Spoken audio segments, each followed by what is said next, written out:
నీరీస్ imperial ఛానల్కి స్వాగతం. అందరికీ నమస్కారం. ఆ లలిత త్రిపుర సుందరి దేవి కటాక్ష కిరణమైన మన ఛానల్లో మూక మహాకవి విరచిత మూక పంచశతిలోని కటాక్ష శతకం నుంచి శ్లోకాలని, ఆ శ్లోకాల్లోని ప్రతి పదానికి అర్థాలని, తాత్పర్యాన్ని చెప్పుకుంటున్నాము. అందులో భాగంగా ఇది వరకు మనము 37 శ్లోకాలను గత వీడియోలో చెప్పుకున్నాం. ఈరోజు 38వ శ్లోకం నుంచి చెప్పుకోబోతున్నాము. ఇవన్నీ శ్రద్ధగా విని నేను చెప్పిన విధానం నచ్చి ఉంటే లైక్ చేయండి. నేను చెప్పిన విధానాన్ని అని ఎందుకు అంటున్నానంటే, అమ్మవారి యొక్క కటాక్ష శతకములో శతక శ్లోకాలు, తాత్పర్యాలు ఇవన్నీ నచ్చవు అనడానికి లేదు. ఎందుకంటే అవి సహజాలు.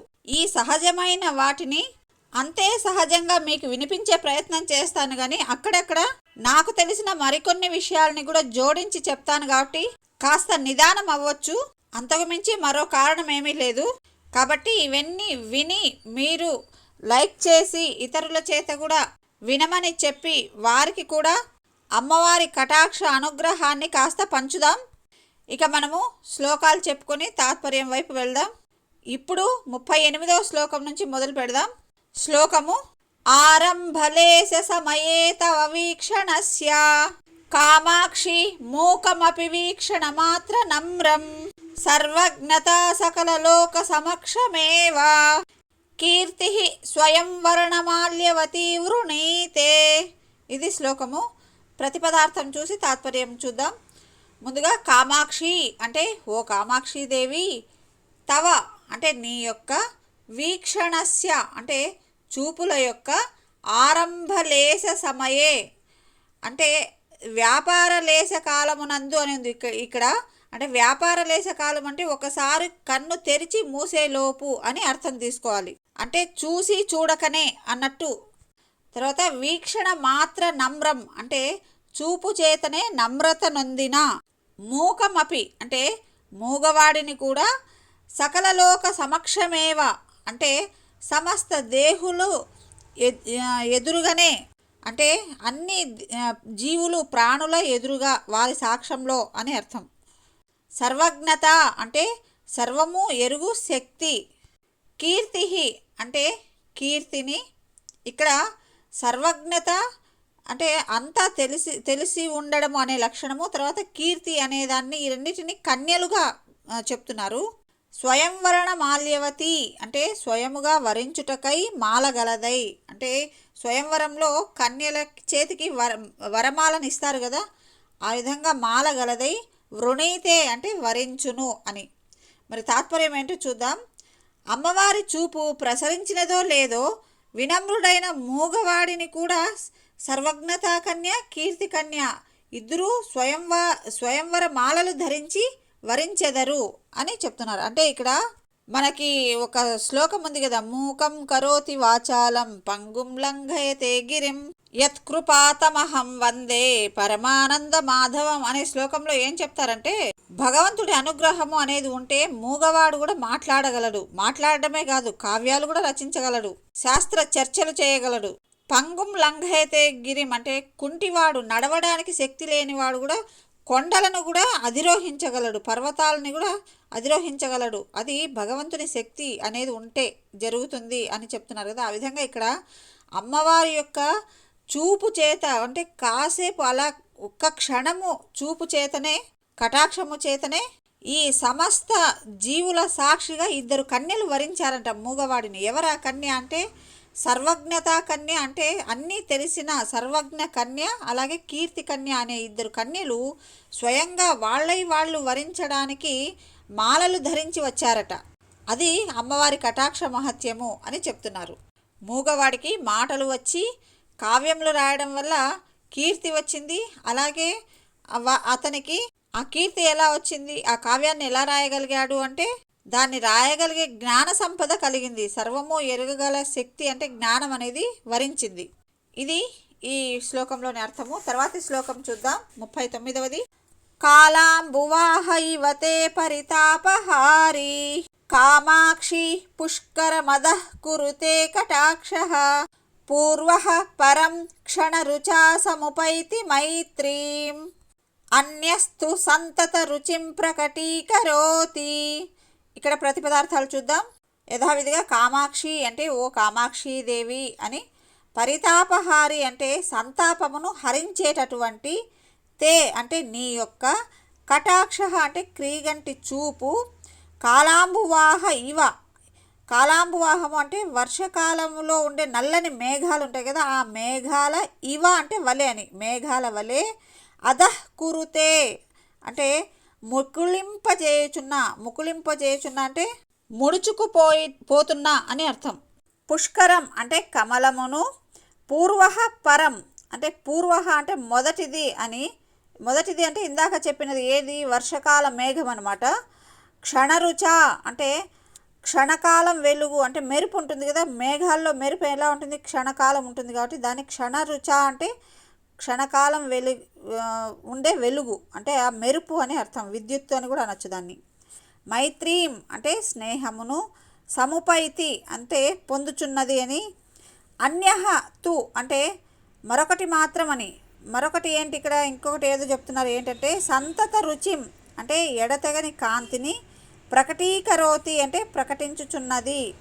ఇక్కడ అమ్మవారి కటాక్షమును రెండింటితో పోలుస్తున్నారు. మొదటిది ఏంటి అంటే వర్షకాల మేఘము వలె, మరొకటి మెరుపు అనమాట.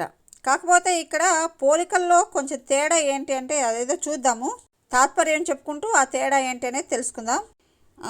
సంతత రుచి అనేది చెప్పుకున్నాం కదా, ఎడతెగని కాంతిని, ప్రకటీకరోతి అంటే ప్రకటించుచున్నది అని అర్థము.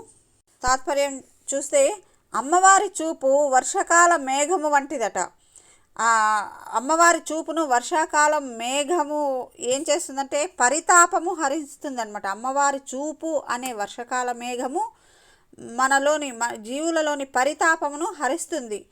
కానీ భేదం ఏమనగా, వర్షకాల మేఘము క్షణకాలం మెరిసి నశించు మెరుపుతో స్నేహమునర్చుండగా, అంటే వర్షకాల మేఘాల్లో మెరుపులు ఎలా ఉంటాయంటే క్షణకాలం మాత్రమే ఉంటాయి.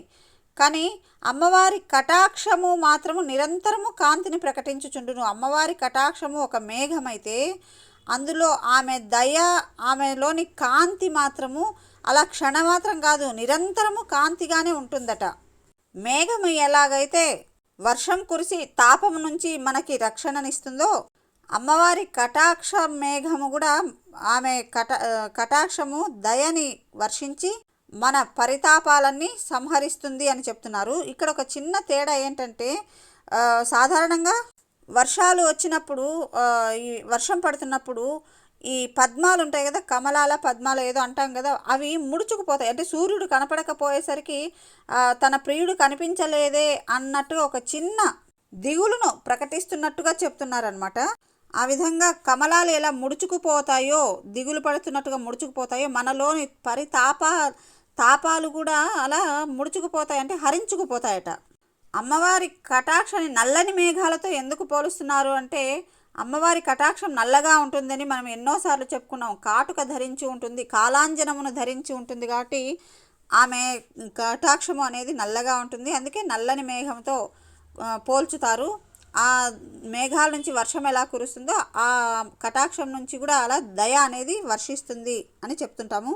ఆ నల్లని మేఘాల్లోనే మెరుపు ఉంటుంది. ఆ విధంగా అమ్మవారి కటాక్షంలో కాకపోతే శాశ్వతమైన మెరుపు ఉంటుంది. ఇది ఈ శ్లోకంలోని తాత్పర్యము. తర్వాతి శ్లోకం చూద్దాం. అమ్మవారి కటాక్షాన్ని ఏ విధంగా వర్ణించారో చూద్దాం. 40వ శ్లోకము. సూక్ష్మేపి దుర్గమతరేపి గురుప్రసాద సాహాయ్యకేన విచరన్నపవర్గ మార్గే సంసార పంకనిచయేన పతత్యమూంతే కామాక్షి గాఢమవలంభ్య కటాక్షయష్టిం. ఇక్కడ అమ్మవారి కటాక్షాన్ని ఒక ఊతకర్రతో పోలుస్తున్నారనమాట. ఆ ఊతకర్రను పట్టుకొని మనం ఎంత దూరమైనా సునాయాసంగా నడవచ్చు అన్నట్టు చెప్తున్నారు. ఇంకా ఏం చెప్తున్నారు చూద్దాం. ముందుగా పదాలు తెలుసుకొని, కామాక్షి అంటే ఓ కామాక్షి దేవి, సూక్ష్మే అపి అంటే సూక్ష్మంగా ఉన్నప్పటికీ, సన్నగా ఉన్నప్పటికీ, అంటే ఇరుకుగా ఉన్నప్పటికీ అని అర్థం అనమాట. దుర్గమతరే అపి అంటే నడిచిపోవడానికి మిక్కిలి కష్టమైనదే అయినప్పటికీ, అపవర్గ మార్గే అంటే మోక్ష మార్గమున, గురుప్రసాద సహాయకేన అంటే గురువు అనుగ్రహం యొక్క తోడ్పాటుతో, విచరన్ అంటే నడుచుచు, తే అంటే నీ యొక్క, అమూం అంటే ఈ ఈ యొక్క అని. కటాక్ష యష్టిం అంటే చూపు అనేది కర్రను, ఇందాక చెప్పుకున్నాం కదా కటాక్షాన్ని కర్రతో పోలుస్తున్నారు అని. అదే కటాక్ష యష్టిం అంటే చూపు అనేది కర్రను, గాఢం అంటే గట్టిగా, అవలంబ్య అంటే పట్టుకొని, సంసార పంక నిచయే అంటే సంసారము అనేది బురదల సమూహమున నా పతతి అంటే పడడు అని. సరిగ్గా తాత్పర్యం చూద్దాం ఎట్లా ఉందో. మోక్ష మార్గము ఇరుకుగా ఉంటుందట. మోక్ష మార్గం ఇరుకుగా ఉండును, నడుచుటకు కష్టముగా ఉండును. అయినను గురువు అనుగ్రహంతో అమ్మవారి కటాక్షం అనేది ఊతకర్రను గట్టిగా పట్టుకొని నడుచువాడు ఆ మార్గమున అటూ ఇటు ఉన్న బురదగుంటలలో పడకుండా కైవల్య ఆనంద ధామమును చేరుకొనును అని చెప్తున్నారు. మోక్షాన్ని పొందాలంటే ఆ మోక్షానికి చేరే మార్గం చాలా దుర్బలంగా ఉంటుందట, కష్టంగా ఇరుకుగా ఉంటుందట. మరి ఆ కష్టమైన దారికి అటు ఇటు బురద గుంటలు ఉంటాయట. మరి ఆ ఇరుకైన దారిలో నడుస్తూ పొరపాటున అటు ఇటు పడకుండా నడవాలి అంటే ఒక గట్టి ఆధారాన్ని చెప్తున్నారు. ఏంటి అంటే అదే అమ్మవారి కటాక్షమును. ఆ కటాక్షమును ఊతకర్రగా చేసుకుని నడిస్తే సులభంగా కైవల్య మార్గమును చేరుకోవచ్చు. మరి బురద గుంటలు ఏంటివి అంటే సంసారము అనేటివి బురద గుంటలు అని చెప్పి చెప్తున్నారనమాట. మరి సంసారము అంటే మనకు సామాన్యంగా స్ఫురించే అర్థం ఏంటి అంటే మనుషులు పుట్టడము, పెరగడము, పెళ్ళిళ్ళు చేసుకోవడము, పిల్లల్ని కనడము, ఇది సంసారం అనుకుంటారు. కానీ అది కాదు. మనం చదువుకున్నా చదువుకోకపోయినా, పెళ్లి చేసుకున్నా చేసుకోకపోయినా, పిల్లల్ని కన్నా కనకపోయినా, ఒక్కసారి మనం తల్లి గర్భం నుంచి ఈ భూమి మీదకి ఈ ప్రపంచంలోకి వచ్చాము అంటే ఈ ప్రపంచాన్నే సంసారము అంటారు. దీన్నే భవసాగరం అని కూడా అంటారు. కేవలం పెళ్ళిళ్ళు చేసుకుని బంధాలు ఏర్పరచుకుంటే మాత్రమే కష్టాలు ఉంటాయి అని కాదు. మనిషి జన్మ ఎత్తిన తర్వాత చివరి దాకా శరీరాన్ని మళ్ళీ విడిచిపెట్టే వరకు చాలా కష్టాలని అనుభవించవలసి వస్తుంది. అవి ఆరోగ్య సంబంధమైనవి కావచ్చు, ఆహారం లభించడం కోసం చేయవలసిన అంటే శ్రమించవలసి రావడం కావచ్చు, క్రూర మృగాల నుంచి తప్పించుకోవడానికి చేసే ప్రయత్నాలు కావచ్చు. ఇలాంటి రకరకాల కష్టాలు అనేది అనుభవించాల్సి వస్తుంది. అన్ని కష్టాల సుడిగుండం కాబట్టి ఈ సంసారాన్ని బురదగుంటతో పోల్చినారు. అటువంటి బురదగుంటలో పడకుండా గట్టిగా ఊతకర్రని గన పట్టుకుంటే మోక్షం అనేదాన్ని సాధించవచ్చు అని చెప్తున్నారు. ఇంకా ఇక్కడ ఏం చెప్తున్నారు, గురు ప్రసాద సహాయకేన అన్నారు కదా. మోక్షం లభించాలి అంటే మోక్షం అంటే ఏంటి, దాన్ని చేరుకునే మార్గం ఏంటి, ఇవన్నీ ఎవరు మనకి తెలియజేస్తారంటే గురువులు మనకి తెలియజేస్తారు. ఎందుకంటే గురువు కూడా అమ్మవారి కటాక్షము అనే ఊతకర్రని పట్టుకొని మోక్ష మార్గమును తెలుసుకొని ఉంటారు. తెలుసుకొని బ్రతికుండగానే కైవల్యము అంటే ఏంటి అనేది అనుభవించి ఉంటారు. అప్పుడు వాళ్ళు ఏం చేస్తారంటే తమ శిష్యులకి ఆ ఊతకర్రను అందించి, అంటే అమ్మవారి కటాక్షాన్ని నువ్వు కూడా ఆశ్రయించు, దాన్ని గట్టిగా పట్టుకో, నీవు కూడా సులభంగా ఈ మార్గాన్ని దాటవచ్చు అని గురువులు శిష్యులకు ఆ ఊతకర్రను అందిస్తారు అనేది ఈ శ్లోకంలోని తాత్పర్యం, అంతరార్థం. తర్వాత 41వ శ్లోకము. కామాక్షి సంతతమసౌ హరినీలరత్న స్తంభే కటాక్ష రుచిపుంజమయే భవత్యాః బద్ధోపి భక్తి నిగలైర్మమ చిత్తహస్తి స్తంభం చ బంధమపి ముంచతి హంత చిత్రం. కామాక్షి అంటే ఓ కామాక్షిదేవి, సంతతం అంటే ఎల్లప్పుడూ, భవత్యాః అంటే నీ యొక్క, అసౌ అంటే ఈ అని అర్థము, కటాక్ష రుచి పుంజమయే అంటే క్రీగంటి చూపుల కాంతుల సమూహము అనేది. కటాక్ష అంటే క్రీగంటి చూపును కటాక్షము అంటారు. రుచి పుంజమయే, రుచి అంటే కాంతి, మెరుపును కూడా రుచి అంటారు, కాంతిని మెరుపుని రుచి అంటారు. పుంజమయే అంటే సమూహం అనేది అని. హరినీల రత్న స్తంభే అంటే ఇంద్రనీలమణి స్తంభమందు, భక్తి నిగలై అంటే భక్తి శృంఖలముల చేత, శృంఖలములు అంటే సంకెళ్ళు అనమాట. ఓకే, భక్తి అనే సంకెళ్ళ చేత, బద్ధ అపి అంటే బంధింపబడి ఉన్నను, మమ అంటే నా యొక్క, చిత్తహస్తి అంటే చిత్తము అనేటటువంటి ఏనుగు, స్తంభం చ అంటే స్తంభమును, బంధం చ అంటే బంధమును, ముంచతి అంటే విడుచుచున్నది, హంత అంటే ఆహా అని, చిత్రం అంటే ఎంత విచిత్రమో కదా అని. అంటే ఇక్కడ ఏం చెప్తున్నారంటే తాత్పర్యం చెప్పుకొని మన సాధారణ వివరణ మనం చెప్పుకుందాం. అమ్మవారి కటాక్ష కాంతిపుంజం అనేది స్తంభమునందు భక్తి శృంఖలాలచే నా మనస్సు అనేటటువంటి ఏనుగు బంధించబడి ఉన్నను, అది స్తంభించిపోవుటను మానుకొన్నది. అట్లే బంధమును కూడా విడిచివేయుచున్నది. అంటే ఇక్కడ ఏం చెప్తున్నా అంటే అమ్మవారి కటాక్షము ఎలా ఉందంటే కాంతి పుంజములతో ఉందన్నమాట. ఒక స్తంభము కాంతి పుంజములతో ఉంటే ఎలా ఉంటుందో ఆ విధంగా అమ్మవారి కటాక్షం అనే స్తంభం ఉంది. దానికి భక్తి శృంఖలాలు, భక్తి అనే సంఖ్యలతో నా మనస్సు అనే ఏనుగును బంధించాను. అలా బంధించినప్పుడు ఏమైందంటే సంసార బంధములు విడిచిపోయినాయట. ఇక్కడ హరినీల రత్న స్తంభే అన్నారు కదా. హరి అంటే సింహము అనే అర్థం కూడా ఉందట. అంతరార్థంగా ఏం చెప్తున్నారంటే గజేంద్ర మోక్షణ కథను వివరిస్తున్నారనమాట. ఎలాగైతే శ్రీ మహావిష్ణువు హరి అంటే విష్ణువు అని ఉంది కదా, గజేంద్రుడికి మోక్షం ఇచ్చాడో ఆ మోక్షం అంటే భగవంతుడు తనని భక్తితో కట్టేసుకున్నాడు అనమాట. భగవంతుడిని కట్టేసుకున్నాడు. గజేంద్రుడు తనను భక్తితో భగవంతునికి అర్పించుకున్నాడు అనమాట. అప్పుడు ఏమైందంటే ఆ గజేంద్రుడి యొక్క సంసార బంధములు తెగిపోయాయి కదా. ఆ విధంగానే ఇక్కడ అమ్మవారి కటాక్షము అనేది కూడా ఒక స్తంభం అయితే ఆ స్తంభానికి ఏనుగును కట్టేస్తే, భక్తితో కట్టేస్తే, దేంతో బంధించారు అంటే భక్తి అనే శృంఖలాలతో కట్టేస్తే అప్పుడు భవబంధాలు వాటంతకవే తెగిపోయాయి. ఎవరూ తెంపలేదట. ఎంత విచిత్రమో కదా అంటున్నారు. తర్వాత 42వ శ్లోకము. కామాక్షి కార్ష్ణ్యమపి సంతతమంజనం చ బిభ్రన్ నిసర్గతరలోపి భవత్కటాక్షః వైమల్యమన్వహమనంజనతాం చ భూయః స్థైర్యం చ భక్త హృదయాయ కథం దదాతి.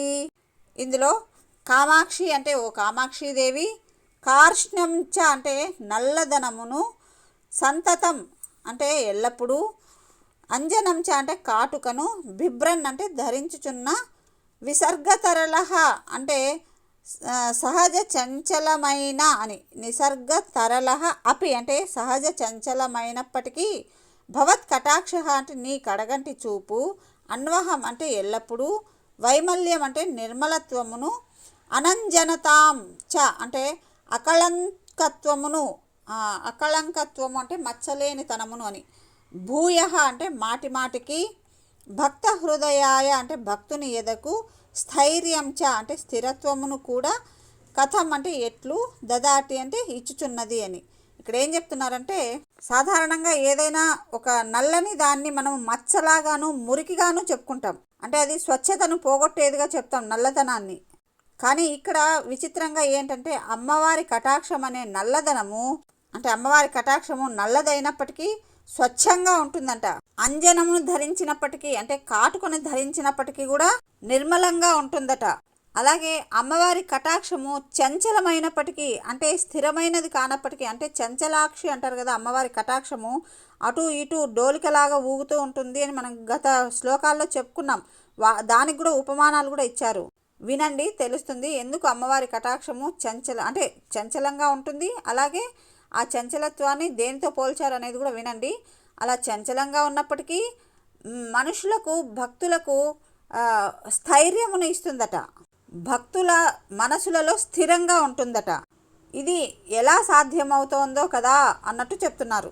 ఇక్కడ నిరంజనత్వము అంటే, రంజనము అంటే మచ్చ కలిగి ఉండడం, నిరంజనము అంటే మచ్చ లేకపోవడం అన్నమాట. సాంజనము అంటే కాటుక కలిగినది అయి ఉండి కూడా నిరంజనమైనది అంటే మచ్చలేనిది, కళంకత్వము లేనిది అని అర్థం. తర్వాతి శ్లోకం 43వది. మందస్మిత స్థబకితం మణికుండలాంశు స్తోమ ప్రవాల రుచిరం శిశిరీకృతాసం కామాక్షి రాజతి కటాక్ష రుచే కదంబం ఉద్యానమంబ కరుణాహరిణేక్షణాయాః. ఈ శ్లోకానికి ప్రతిపదార్థాలు చూద్దాం. అంబా అంటే అమ్మ, కామాక్షి అంటే ఓ కామాక్షిదేవి, మందస్మిత స్థబకితం అంటే చిరునవ్వే పూలగుత్తులుగా గల అని, మణికుండలాం అంటే మణికుండలముల యొక్క అంటే అమ్మవారి యొక్క కర్ణాభరణాలు రత్నమణిమయ ఖచ్చితమైనవి ఉంటాయి కదా, అటువంటి కుండలముల యొక్క అంశుస్తోమ అంటే కాంతి సమూహం అనేది, ప్రవాల అంటే చిగుళ్లతో, రుచిరం అంటే అందమైన, శిశిరీకృతాశం అంటే చల్లబరిచిన దిక్కులు గల అని, కటాక్ష రుచేహే అంటే కడగంటి కాంతుల యొక్క, కదంబం అంటే సమూహము, కరుణా హరిణేక్షణాయాః అంటే కరుణ అనేటటువంటి హరిణేక్షణ అంటే సుందరి, అందంగా ఉన్న వాళ్ళని హరిణేక్షణులు అని చెప్తారనమాట. అంటే హరిణ అంటే జింకలు అనమాట. జింకల కళ్ళ లాంటి కళ్ళు కలిగిన సుందరులు అని అర్థం అనమాట. కరుణ అనేటటువంటి సుందరికి. ఉద్యానం అంటే తోటగా, రాజతి అంటే ప్రకాశించుచున్నది అని. సరే, తాత్పర్యం చూద్దాం. చిరునవ్వులే పూలగుత్తులుగా, మణికుండల కాంతులే చిగుళ్ళుగా, దిక్కుల చల్లబరుచునట్టి అమ్మవారి కటాక్ష కాంతి ఆ కదంబము కరుణాసుందరి విహరించు తోటగా ప్రకాశించుచున్నది అని. అంటే అమ్మవారి కటాక్ష కాంతి, చిరునవ్వుల కాంతి అంటే పూలగుత్తులుగా ఉన్న కాంతి, అలాగే అమ్మవారి యొక్క కర్ణకుండలాల మణికుండల కాంతులు, చిగుళ్ళులాగా, చిరునవ్వులు పూలగుత్తుల్లాగా, ఈ విధంగా ఒక ఉద్యానవనంలో మనకు ఏవేవి కనిపిస్తాయో అవన్నీ అమ్మవారి కటాక్షంలో కనిపిస్తున్నాయన్నమాట. ఆ కటాక్షంలో అంటే ఆ ఉద్యానవనంలో అమ్మవారి యొక్క కరుణ అనే సుందరి విహరించుచున్నదట. అమ్మవారి యొక్క కరుణ అనే సుందరి విహరించే ఉద్యానవనంలాగా ఆ కటాక్షము, ఆ చిరునవ్వులు, ఆ మణికుండల కాంతులు కనిపిస్తున్నాయట. అంటే మనకు ఒక ఉద్యానంలో ఏమేమి కనిపిస్తాయి? కొన్ని సమూహాలు, కొన్ని పూలగుత్తులు కనిపిస్తాయి, అలాగే కొన్ని చెట్ల చిగుళ్ళు కనిపిస్తుంటాయి, లేలేత చిగుళ్ళు కనిపిస్తుంటాయి. వాతావరణం ఆహ్లాదంగా ఉంటుంది. ఏ విధంగా ఆహ్లాదంగా ఉంటుంది అంటే అమ్మవారి కటాక్ష కాంతి వల్ల అక్కడ వాతావరణం దిక్కులన్నీ చల్లబరచబడి ఉంటాయట. ఆ విధంగా ఒక ఉద్యానవనంలో ఒక సుందరి విహరిస్తే ఎలా ఉంటుందో ఆ విధంగా ఆ ఉద్యానవనంలో అమ్మవారి యొక్క కరుణ అనే సుందరి విహరిస్తోంది అని చెప్తున్నారు. ఇవి ఈరోజు మనం చెప్పుకున్న అమ్మవారి శ్లోకాలు కటాక్ష శతకం నుంచి. విన్నందుకు ధన్యవాదములు. మరికొన్ని శ్లోకాలని మరొక వీడియోలో చెప్పుకుందాం. మన ఛానల్ని ఎప్పుడూ చూస్తూ ఉండండి, ఎంకరేజ్ చేయండి. మరిన్ని మంచి మంచి శ్లోకాలు మీ ముందుకు రావడానికి ప్రయత్నం చేస్తాను. Thank you. Have a nice day.